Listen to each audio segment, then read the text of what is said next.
காளியை அடக்கிய சிவனின் லீலை ஒரு முறை அசுரர்களுடனான போரில் பார்வதி தேவி தனது கோபத்தால் கரிய வடிவமான காளியாக உருமாற்றம் அடைந்தாள். அவள் பகையை அழித்து கடும் சினத்தில் உறைந்திருந்தாள். இந்த சினம் உலகத்திற்கே அச்சுறுத்தலாக இருந்ததால் சிவபெருமான் அதை அடக்க முயன்றார். சிவன் காளியை அமைதிப்படுத்த நடன போட்டிக்கு அழைத்தார். இருவரும் நடனமாட சிவன் பல்வேறு அற்புதமான நடன அசைவுகளை செய்தார். ஆனால் காளி அத்தனை அசைவுகளையும் சரியாக செய்து காட்டினார். இறுதியாக சிவன் ஒரு காலால் நிலத்தில் முத்தியபடி மற்றொரு காலால் மேலே தூக்கி உருத்தாண்டவம் எனும் தனிப்பட்ட அசைவை நிகழ்த்தினார்.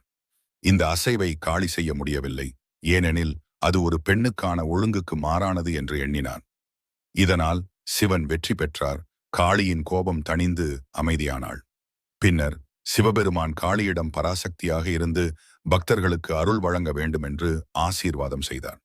இதன் மூலம் சிவன் தனது நடனத்தால் உலகத்தை சமநிலையில் வைத்ததையும் சக்தியை காளியை அடக்கி சமநிலையை நிலைநாட்டியதையும் இந்த லீலை உணர்த்துகிறது.